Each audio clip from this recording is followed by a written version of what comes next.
Good morning or good afternoon. Welcome to today's webinar on healthcare cybersecurity, how to mitigate threats and manage risk through human factors. We're so glad that you joined us today.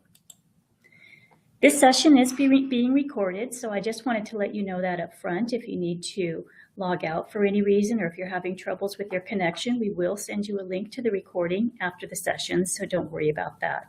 There's also going to be time at the end for questions and answers, so you can type your questions using that chat pane at the top left of your AnyMeeting screen. And if you have any questions about the technology or you're having troubles with your audio or anything along those lines, feel free to type that into the chat window as well. We'll be monitoring that throughout today's webinar.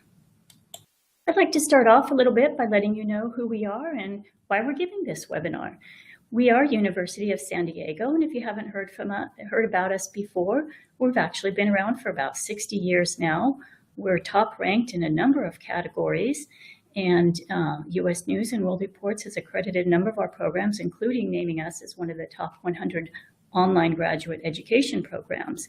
We've been selected by an Ashoka chain, which means that we really have social innovation embedded in our curriculum and our campus culture here. It's become one of our core values, and we're very proud of that.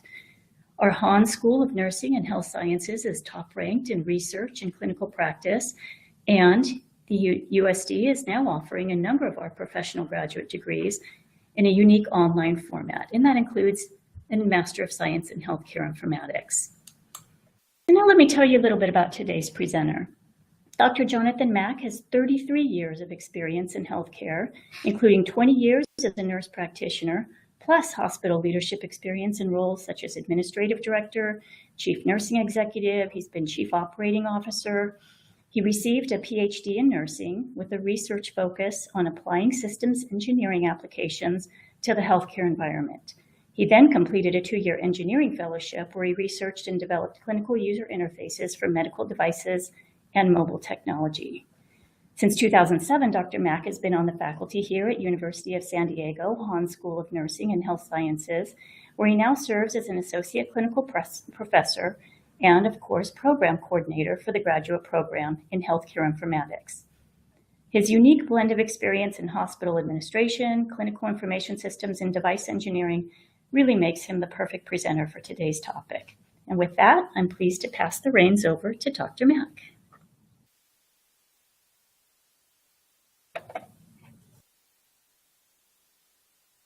Dr. Mack, are you with us? You might be muted.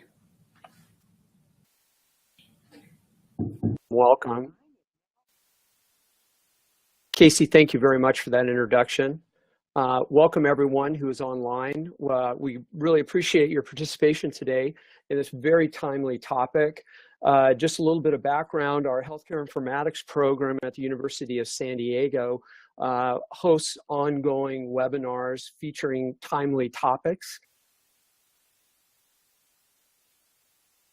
and of a critical interest for us than cybersecurity.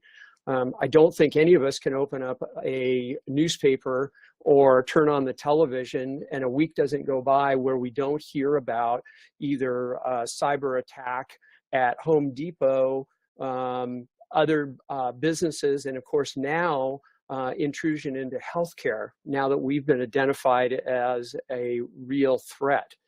Part of our training for our students here and a service that we provide is we actually go out and provide security assessment and preparation for meaningful use. We have specialists in our faculty with expertise, and it also provides an opportunity for our students to be able to gain expertise in this area. So what we'll be talking today is very timely. Last week, we just completed a security audit for Southern California, large multi-specialty clinic. And without naming names, some of the experiences I'm going to share with you are from those sites. And they're very similar to what you might find out there in your clinical practice or where you're currently working. In terms of the webinar, over the next hour, and I'll probably talk for about 20 minutes, to 30 and then open it up for questions. When we move to the question, I'll give you about a minute or two to formulate your questions, because will you be using the chat function in your window. It won't be a live chat, so you'll type those in, and we'll give you a couple of minutes to be able to do that. But we'll be touching on what the current risks are for cybersecurity in healthcare. I'll provide you a little bit of background to ground you. Some folks have a lot of experience in this area. Some informaticists have had minimal training as part of their programs or their ongoing experience. So we'll just provide some little foundational information for your use. We're not going to spend a lot of time on that, but you'll have access to the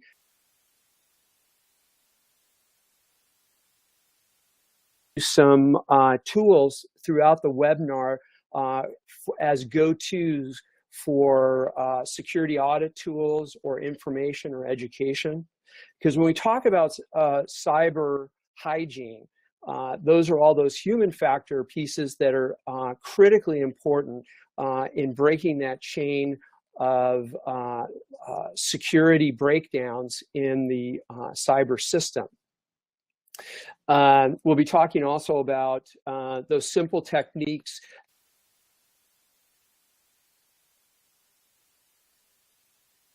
and really they've been well validated in non-healthcare environments. So what is cyber hygiene? All of us, those of us who at least are clinicians, or if you're working in a hospital environment, are very familiar with all the hand hygiene programs that are out there. CDC has lots of tools online, of course, and it's one of the national patient safety goals through Joint Commission.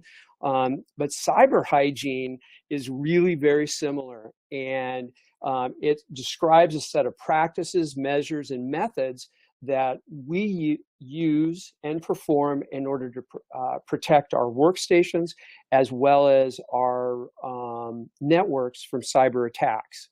Now, this will include not only computer workstations, but also think about all those mobile stations that we've got in our hands, our backpacks, or our purses, and those are obviously smartphones. Now that simple medical devices have IP addresses, devices that have cellular functions embedded them to transmit data. That includes wireless devices in your healthcare organization. We really need to think broadly about cyber attacks, not just in your computer networks, but across all of these medical devices. We won't go deeply into that, but the FDA has been publishing some new recommendations and regulations for medical device manufacturers to protect that. But that's a whole nother area that's opened up for hacking and disruptive cyber attacks. And when you think about those areas, you can also think about defibrillators. However, we're going to focus more on computer networks today. But think of cyber hygiene as that human factor, those things that are easily taught to line staff, clinicians, or others that are interacting with computer workstations. I provided you with a little primer on common terms. This may be review for some of you. These are some of the terms that we'll be touching on during our webinar today, and allow you to just look at those at your leisure, but you should be familiar with those. If you're a clinician and you're important that you are able to speak to IT people and understand it's a whole different language, as many of you probably are aware. And clinicians are often locked out of those discussions because we don't have the expertise, the training, or the vocabulary. So I wanted to just kind of, if you're a clinician, sensitize you to that. If you're obviously an informaticist or an IT person, you know these kinds of things. Briefly, malware, and that's what we're focusing on today. Malware is short for malicious software. And there isn't anyone who probably hasn't had some experience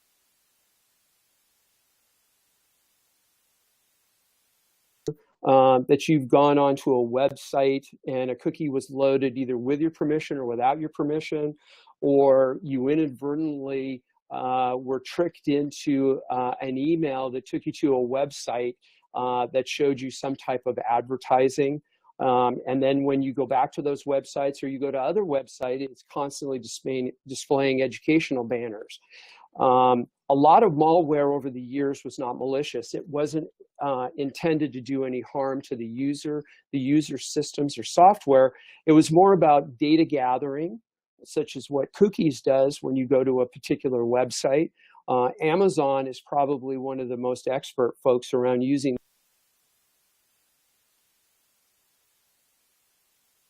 of their products. But malware includes spyware, which is used. It's a type of software code that's dropped into your operating system. And the intent is actually to get your data, get any kind of credit card information and send it back. Viruses replicate themselves, and those can be passed on to users, and they can have various functions. Worms are the same way, but viruses are more independent.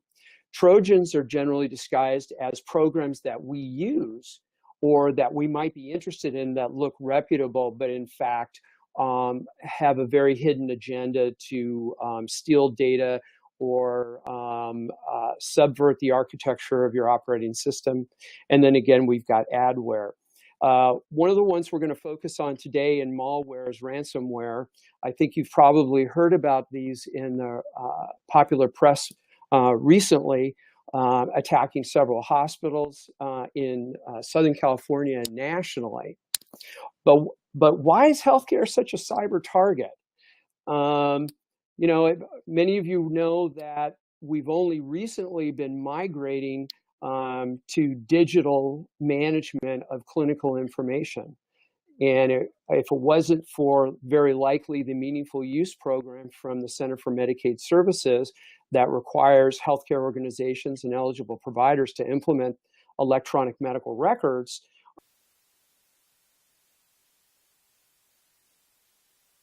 hospitals probably would still be using paper-based clinical systems.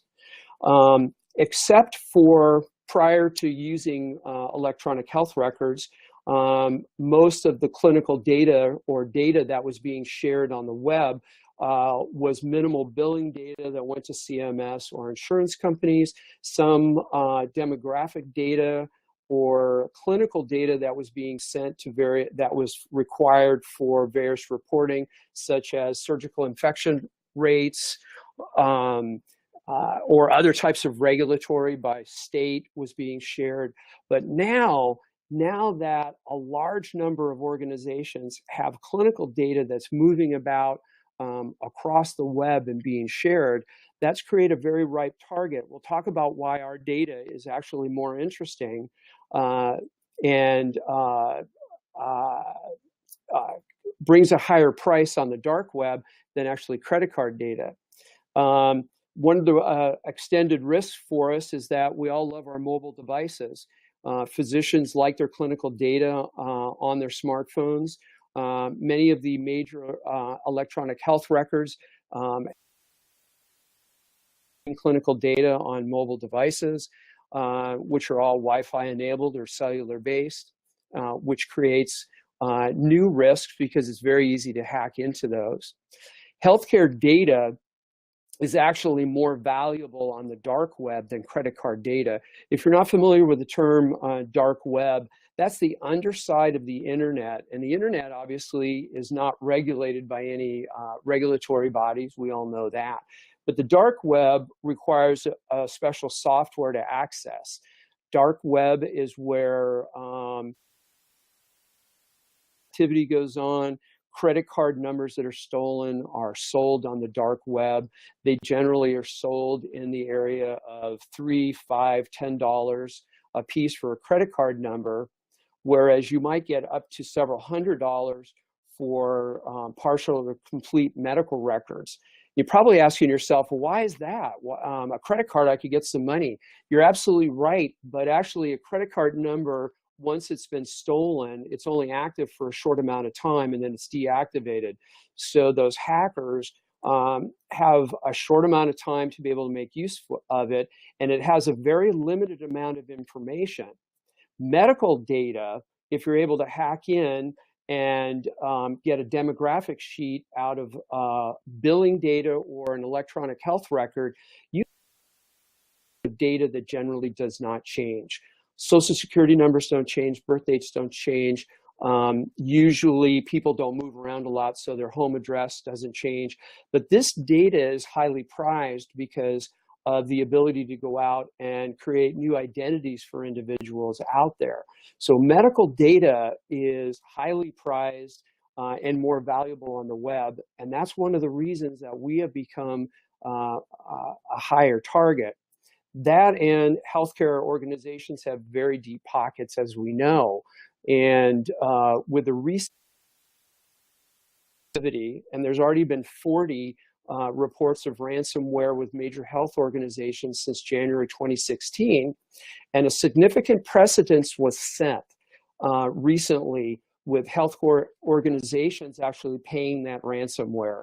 So you might have heard of Hollywood Presbyterian Hospital out here in California was hit. Their systems were locked down, and they opted to pay $17,000 in equivalent Bitcoin. If you're not familiar with Bitcoin, Bitcoin is the cash, basically, that's electronic and is used on the dark web. That set a precedence. That said, healthcare organizations are willing to pay to get access to their data back. Most experts, the federal government, recommend that you do not pay. But when you've got clinical systems locked down and clinical care is hanging in the balance, you do what you do to, keep things going. So what makes healthcare a higher risk industry? Innately, we are late to the table in implementing clinical information systems. When we look across other industries, whether it's manufacturing, whether it's auto manufacturing or aircraft, the FAA, most organizations have 3 to 4 decades of experience using digital information systems. Clinical information systems is new for us. Hospitals and entities were motivated with Meaningful Use program to push their clinical data online and digitize them for all to improve systems, to reduce errors. But we're playing catch up not only with bringing all of this online, but having the in-house expertise to manage this. Typically in hospital settings that have an IT department, individuals don't have the same level of training or experience as you might find in a Fortune 500 company. Generally, hospitals don't employ software engineers who write code, who can modify programs on the fly like you might at a large non-healthcare organization that has extensive information systems. We generally have individuals with lower skill sets who are trained to work with canned programs. And we have not done any kind of work around the healthcare industry about setting standards for training and any regulatory around cyber. We've done a really good job around HIPAA, and those of you who are familiar with HIPAA, it's the Health Information Patient Protection Act that provides us with guidelines on how to protect patient information, protected health information. It doesn't give us any kind of guidance, though, on protecting electronic information systems. Healthcare industry is going to have to rapidly catch up with other industries by bringing in that technical expertise. Right now, there aren't any or very few healthcare cybersecurity programs out there that can actually train cybersecurity engineers for the healthcare industry. Organizations companies to come over and implement those same type of systems that protect business systems. So I think we're going to see a change overall in that area. The kinds of breaches that we're used to, the kinds of cyber breaches up until January, have been non-hacker related. And this slide is just grounds you in what we've been dealing up until recently. When we have to report a breach, as you know, that there's breach notification requirements now for unsecured data, but typically it's been inadvertent breaches in clinical data, lost laptops, USB drives were lost, spreadsheets were inadvertently sent to individuals, paper-based data wasn't shredded properly and it ended up in a dump and somebody found it. Or now some newer issues are coming up with clinical data to a patient using a patient portal. We're starting to see patient information sent to the wrong patient, such as Mr. Jones may have a patient portal and he's expecting his lab results, but Mrs. Smith's laboratory CBC data was sent to the wrong patient portal. But these are inadvertent. And hacktivism and hacking is relatively new. 2 years ago, there was a large hackers conference. They meet every year in Las Vegas. And 2 years ago, as a demonstration project, they demonstrated the ability to hack into implantable defibrillators as well as insulin pumps and override their control systems.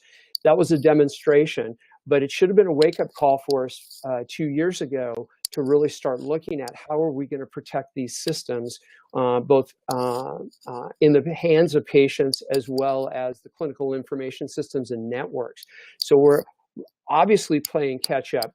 There's been 40 reported ransomware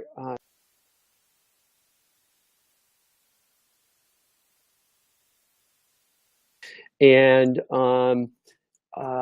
that's actually quite a scary number when you think about it, that last year we only had one, and now we've opened up the year 2016 with a volley of these. I want to provide you with just a little foundation of how cyber attackers get into our systems. And it's pretty insidious, pretty much based on what you're used to and probably your personal life in terms of phishing, but this is a very brief overview. When a cyber attacker is thinking about an organization, they generally will target either an industry or a particular organization. They will use types of software that attack outward-facing systems and ports and look for access points that are not encrypted. Cyber attackers will typically look at outbound traffic, and again, they'll use a piece of software called a packet sniffer in order to see if they can override credentials to get access. And something else that they will do, since data about all of us is out there, if you're on LinkedIn, and you may have heard that LinkedIn just got cyber attacked, you can generally go and look at an organization's leadership and target those individuals by obtaining their emails and sending them phishing scams. And oftentimes these emails they don't look fraudulent, they look very legitimate, and they entice individuals into clicking on those macros and entering and allowing data to flow to these attackers. Cyber attackers generally will steal credentials. They'll use fake websites that look realistic. For instance, if you're a nurse, you might get an offer for a free journal, or you might get an offer for information on how to reduce medical errors, and it's a one-click button.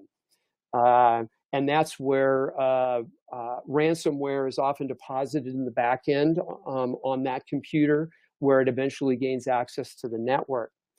And again, phishing scams are one of the most common portals of entry. This and the human factor. There's studies have shown that if you can provide basic training to your staff, you can reduce the number of inadvertent clicks on these phishing emails by teaching staff how to recognize something that is potentially fraudulent. But if it's an email that you receive that you did not request access or request information to, you should generally teach your staff to delete that email. Not lots of emails that look legitimate, but when I take a closer look, and some of them are getting quite good, because if they've hacked into a general network and pulled Outlook, I've even gotten emails from family members that have tried to get me to send email or click on these buttons to release information. So you have to be really careful because they've gotten very, very sophisticated. Again, the most common portal of entry is when we've gone back and looked at the hospitals that have been hacked with ransomware. The focus has been out of staff emails that allowed these code and ransomware software to gain access. Careless internet browsing, including accessing high-risk websites. In hospitals that are in a 24-hour situation, or any organization, really, you've got staff that do spend a portion of time online, either performing activities for the organization,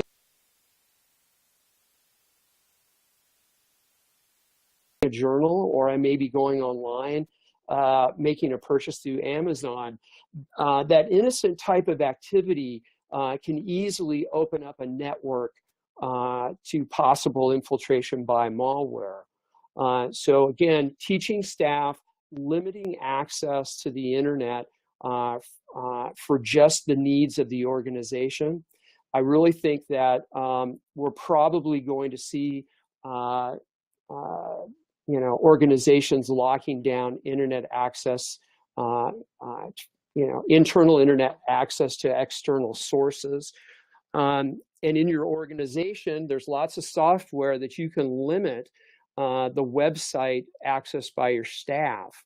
And if you are familiar with blacklists and whitelists, you should have your IT department watching the blacklisted websites to make sure that those are blocked by your organization's software, so that you don't have staff inadvertently going to those known websites that are high risk and have known to infect networks.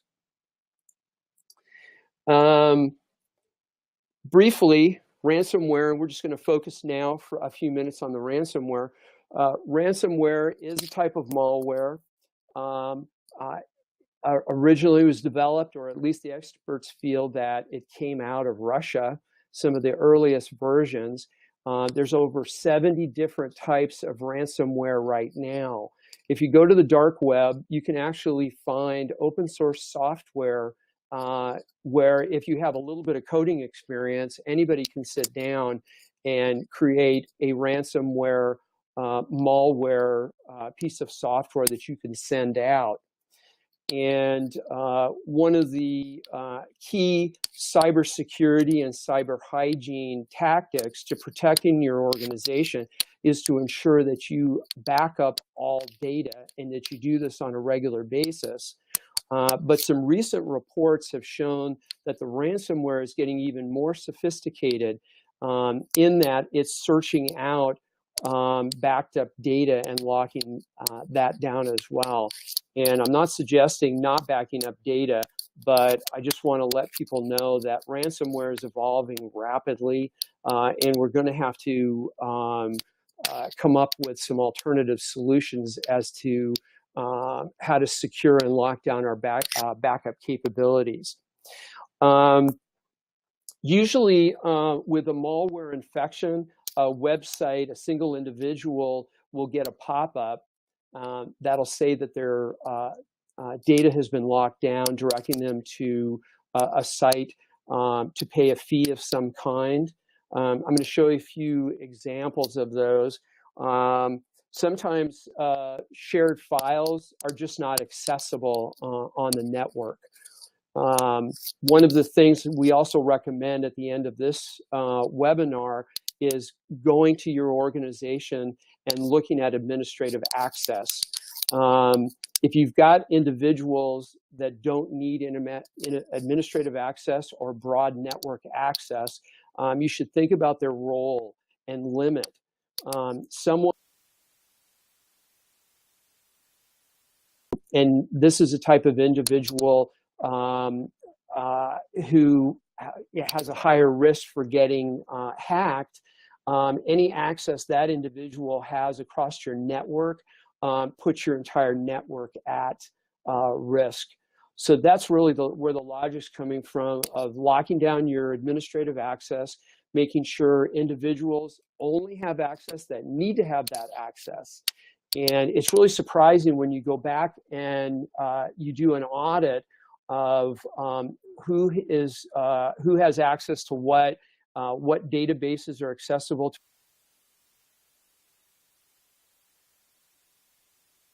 and in your organizations. This is just a little bit more information, and I'm quoting James Scott, who's a senior fellow at the Institute for Critical Infrastructure Security. It's a great website if you want to go. They've got a lot of free information on there, but this just reiterates why hospitals and healthcare organizations are very easy targets, is because we've really not done any training. We've done a good job training our staff around HIPAA and what is protected health information, but we haven't trained them in the basics of cyber hygiene and cyber security. And those individuals are front line. Just as we teach them to tell us when systems are at risk, or when there's a potential near miss in your organization for a medical error or some type of procedural error, you want them to tell you about that.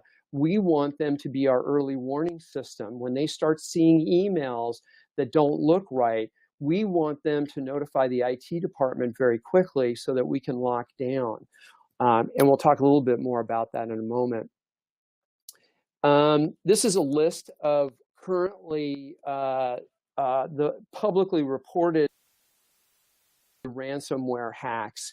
And Hollywood Press, as you can see, is at the bottom, and that was back in March. But as of May 18th, Kansas Heart Hospital, that's actually out of Baltimore, was hit, and they had multiple sites, hospitals, and clinics, and they in fact agreed to pay the ransom. And when they did, guess what happened? The amount went up. So I think what's happening is, worst case scenario is the pockets are going to have to get quite deep in order to buy our way out of some of these lockdowns. 10 hospitals and more than 250 outpatient clinics in Maryland. Kentucky Hospital, Prime Health owns several entities out in California, as well as Alvarado Medical Center, which was right here in San Diego.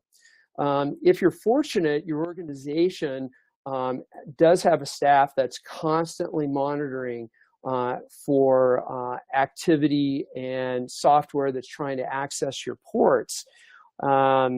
If you don't, that's probably should be at the top of your list if you're in a leadership position, is to speak with your CIO and decide what your plan is going to be around hiring that expertise and make sure that you have that layered software that's going to protect your organization. Hollywood Presbyterian, again, they paid $17,000, but again, that was in that Bitcoin. So that's just a little bit of an overview of who got hit. This is an example of what some folks see when they get ransomware phishing. Is a term where email is sent out trying to entice an individual to allow access either through clicking on a macro or replying to an email. There's various types out there. They're getting very sophisticated, and it's really easy to kind of get duped into responding. So this is just one example. And again, the program for your review. This is another one, and I've actually seen this one personally on a colleague's website who is not in a healthcare organization, but in a research organization. So this is an example, and it looks pretty official. It's an FBI. So just to let you know what that this is another version. Remember, there's 70 different types of ransomware. There's hundreds of individuals out there that are using the ransomware. So the type of website or dialog box that they use is going to look different depending on who's doing it and what. How to recognize basically virus infection. These are some of the key points to teach your staff. And these are pretty simple. Basic symptoms for your computer: it starts to slow down. Screen colors might change. It might crash repeatedly. You may have banners popping up. And that might be non-malicious software. It may just be an organization that's dropped some cookies. But that needs to be evaluated in terms of your organization. Oftentimes, malware can be piggybacked on other malware. Ransomware can be as well. The user can't control their mouse or their pointer. We haven't gotten into botnets, but botnet is a type of code that's self-replicating, that takes over your computer and creates independent networks that carry out functions for the individual who's designed the botnet. But oftentimes botnets, you'll see the mouse moving about and websites being opened and closed, databases being opened and closed. But this is just some basic information. And in terms of ransomware, your organization should have a policy on first steps, what to do. And this should be part of your annual training as well as your ongoing competencies. Many of you who are logged in may be clinicians. You're well aware of annual competencies.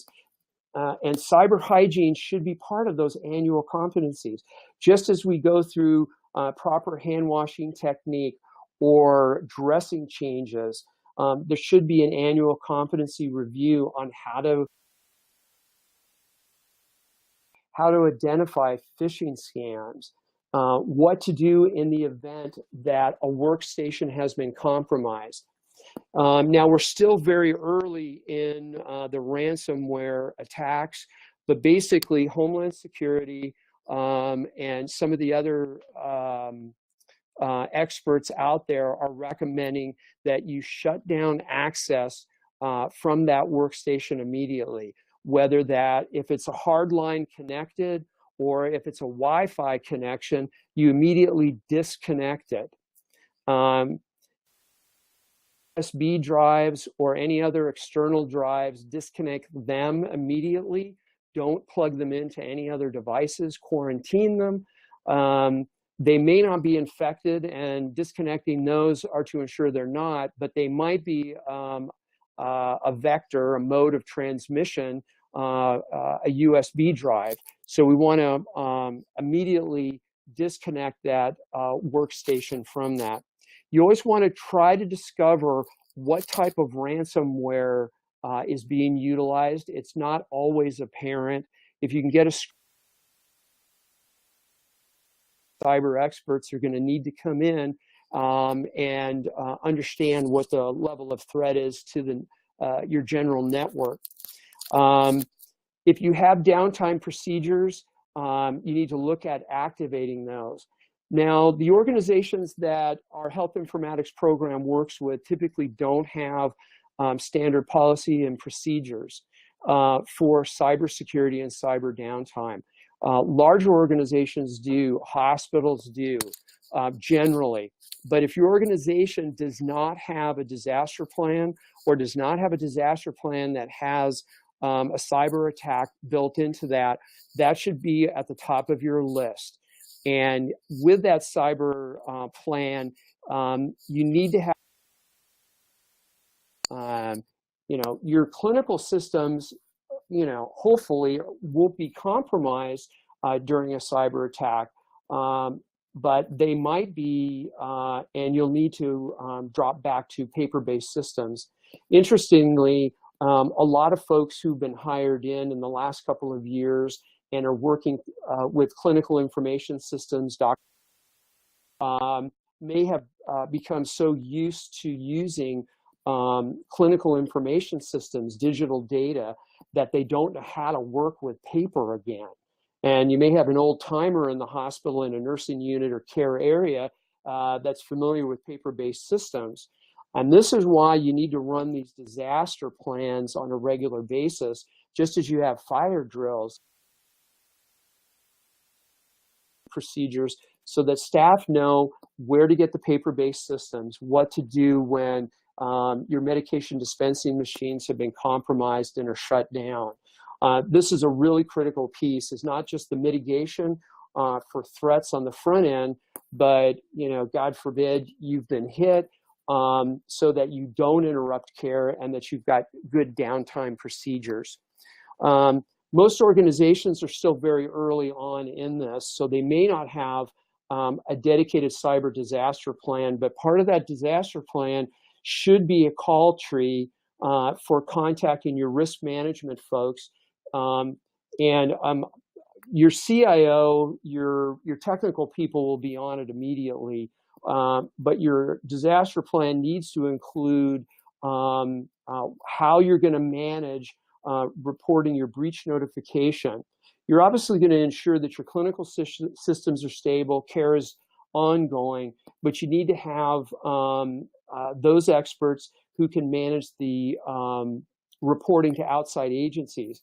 And outside agencies include the FBI, local law enforcement, as well as Homeland Security. Now, we're in San Diego, so we're very fortunate that we've got access to all those organizations. But if your organization might be in an area where you don't have a field hospital, or a field office for the FBI, your local law enforcement might be your only contact. As part of your building your plan, you should contact them so you have a phone number and the name of a person so that you can make those necessary contacts. There are some websites. One is called the United States Emergency Readiness, and it's called US CERT. They have a mailing list that will keep you updated on cyber threats. Another website is called ready.gov, ready.gov. Lots of resources on there, what to do prior to a cyber attack, what to do during, and what to do after. And we're still early on in this. There's not a lot of tools out there, but each month I see more and more tools and standardized practices coming.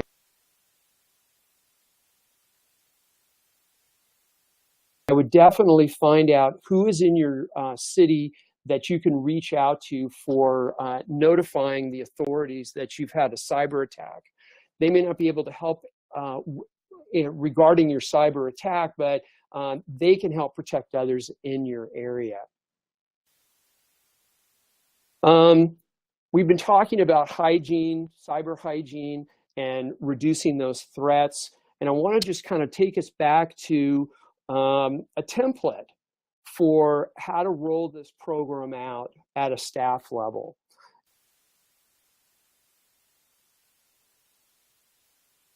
Basic clinical activity and over the last few decades has gotten a greater focus because we know that clinicians have a tendency to forget to wash their hands. So that's why all these hand hygiene programs are out there. You have templates for hand hygiene, both education, checklists. Use those as templates for your cyber hygiene. If you've got a hand hygiene program that has a regular, has scheduled frequencies for checking staff on that, you could use that as the template for talking to staff about education, reintroducing education, updating staff on what the new cyber threats are. Often these websites that talk about cyber threats will also give you those phishing email examples so that you can share with staff so they know what they're looking at. What we found with hand hygiene programs is that you have to keep this in front of people 24/7, 365 days of the year to keep people reminded of their responsibility and the criticality for maintaining cybersecurity.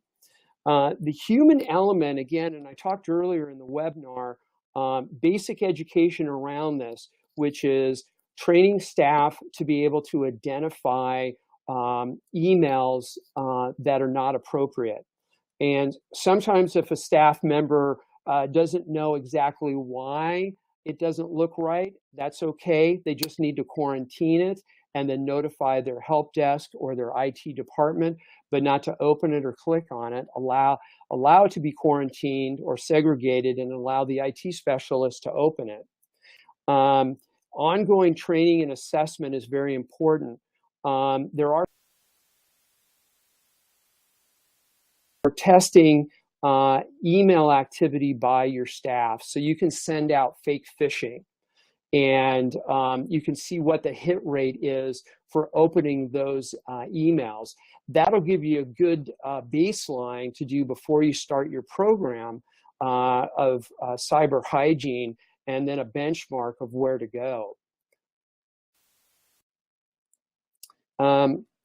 Here's some organizational into organizational level and then staff level. And this does not include every single point. These are just selected. I haven't included backing up files, firewalls, and those kinds of things because those are obvious. So I just have selected items on here. It's not a complete list. So most important thing in terms of the cyber organizational is managing it. It doesn't matter how big your organization is. And our recent audits with the area healthcare organizations we've worked with, it's amazing how much software staff has added to their individual workstations that leadership controls in place in organizations for vetting the software or for stopping the downloading or addition of software at individual workstations. So inventory your devices in your organization.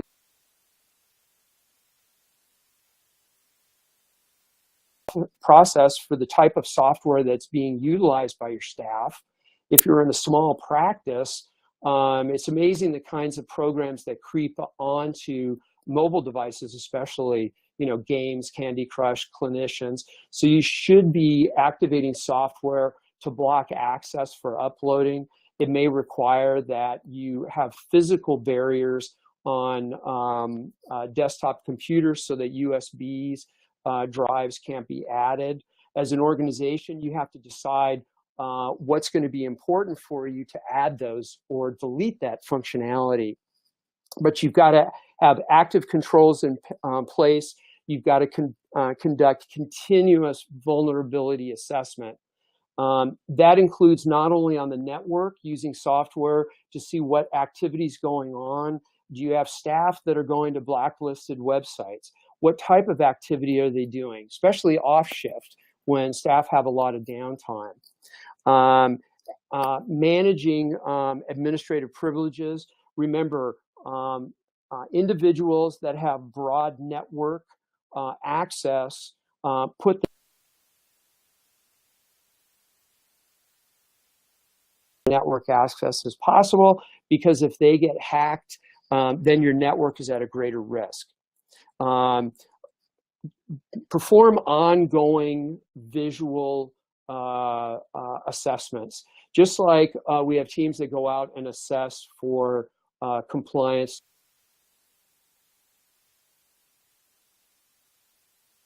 Watching to see what kind of websites people are using, how individuals are using devices. Does it look like desktops have been accessed with peripheral devices?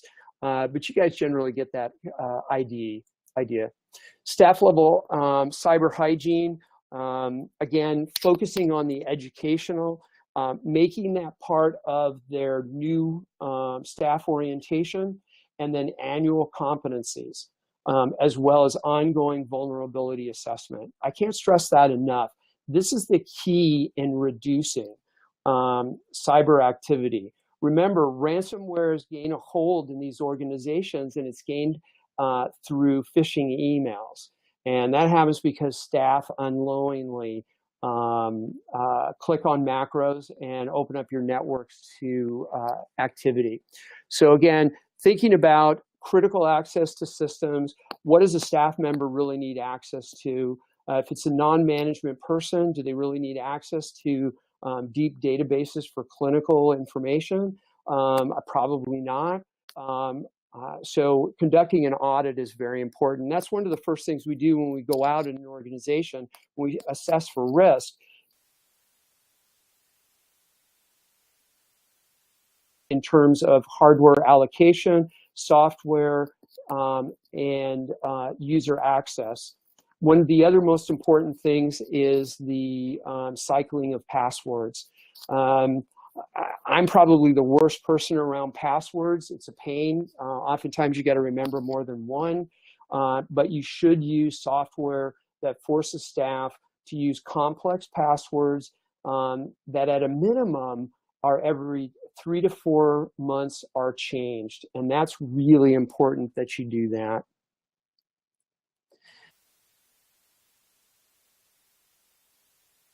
But what we have found, if you're a small practice, and that might be a clinic with multiple sites, it might be a 2-doc practice with 1 office or 2 offices.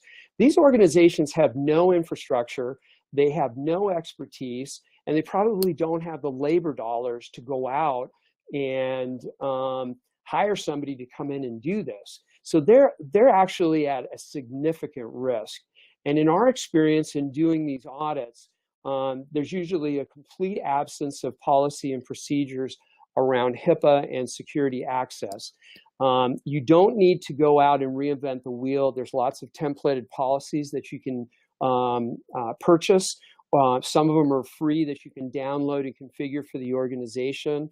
Any organization that is using PHI is required to have a security officer. And that could be the practice manager.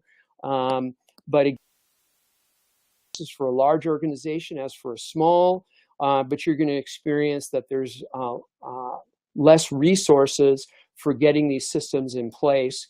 But interestingly, we often find that there's more errant software on worker station. For instance, a biller may have a lot of personal software on their workstation and are also carrying out their home functions, and financial information is going back and forth across emails in their organization. So we try to assist them in locking down that very quickly. So again, plan for the unexpected in small organizations. Always have downtime procedures. And limiting access is key in those organizations. We're getting to the end of the formal part of our cyber workshop today. One of the things you're probably, if you haven't already, but you'll be hearing more about, and it's something I strongly recommend, is consider cyber liability insurance. There are both small and large policies. So it doesn't matter if you're a research organization, you're a doc in the box, you're a nurse practitioner, midwife in one office. There are products out there to protect you. And with the breach notification requirements and the potential liability to your practice if you have a side. Right now, we haven't seen a lot of lawsuits yet, and that may be coming as more systems are hacked. Cyber insurance can protect you against civil liabilities. Often, these types of organizations have resources to help you get your systems in place. They have things like educational services, they have loss claim services, but I would strongly urge you and take it back to your leadership, regardless of the organization you're working in, is to strongly consider a cyber insurance policy plan. For the few, hundreds of dollars, thousands of dollars, depending on your organizational size, it might bring in those resources that you don't have and protect you from future liability.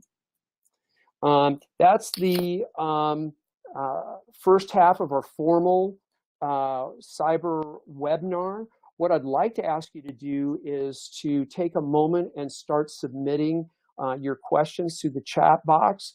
I'm going to make myself available to answer all those. I'll read the questions out loud and provide you an answer. To give you a little bit of information about our Master of Science online in Healthcare Informatics. It's 100% online. It prepares individuals with both the technical and the leadership capabilities to provide leadership in your healthcare organization, regardless of the size of the organization. We have some additional information about the program, and I'm going to ask Casey to kind of provide that to you at this time. Yeah, thanks so much, Jonathan. That was really an awesome presentation. I look forward to seeing the questions come through in the chat window. I just wanted to really echo again what Jonathan is saying about this program. If you or members of your team are looking at developing your skills in this area, maybe taking on more leadership role in informatics, this online program that's been developed really has the curriculum we created was really done in conjunction with leaders in industry who are hiring these positions in their organization and helped us to identify where the knowledge gap is now. So the classes that you'll get in this program really, really will help you fill the need that exists in the industry right now. If you're wondering what online learning is like, the feedback we're getting is fantastic. You really can take the classes on your own schedule. It's very interactive. Most students say it's more interactive than being in class with students because of the way that the coursework is structured and the way the portal is. There's a lot of multimedia, there's facilitated discussion forums, just a ton of student collaboration. People get a lot out of the online learning environment. And I wanted to let you know about some incentives that we're running right now. If this is a program that you're interested in or you want to recommend it to one of your team members, our application fee is normally $45. We're waiving it for those of you who are here on the webinar.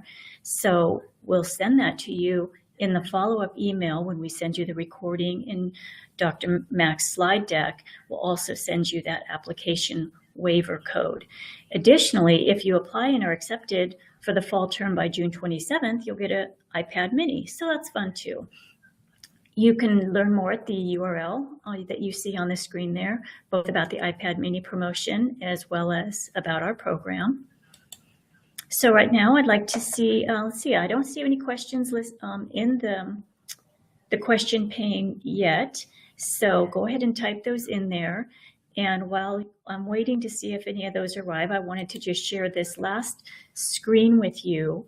This is some tools, a list of tools and resources that Dr. Mack put together for you. It will come with your follow-up email, but and he actually just ran into me before the webinar started and said, "Oh my gosh, there's a few more that I wanted to add to that list." And so when we communicate with you after this webinar, it'll be a nice little goodie bag for you of tools and resources that you can use in your organization when you're putting together your plans and helping to train your staff. Dr. Mack, I don't see any questions coming in. I want to see if you have any final words before we sign out today. We're going to provide some more tools for individuals who want to use them online as we come across them. As I said, it's still kind of early in healthcare cyber security and cyber hygiene. So as tools become developed, we'll push them out there. Folks, if you have questions, feel free to contact. Happy to help you with resources around this very important topic. But preparedness is probably, one of the best things that you can do to prevent a cyber attack, and staff level education, that human factor piece. All of us, we sort of reflexively click on an email when it opens, asking us to do something. And if you can get staff to stop, think, and question that email, and the risk with an email that they have not expected or didn't elicit, then they should quarantine it, delete it, junk file it, and notify their IT department. Very good advice. Well, Dr. Mack, thank you so much. And thank you all of you who joined us this morning for this webinar. We had a very full room, and it was just really great to have you all here. This is the first of several webinars that we'll be giving along the topic of health informatics and healthcare data security. We hope you'll join us in the future. You'll get those invitations via your email. But in the meantime, please watch for an email follow-up from us, where you can get this recording to share it with your staff, and as well as the presentation deck. Thank you so much for joining, and have a wonderful day.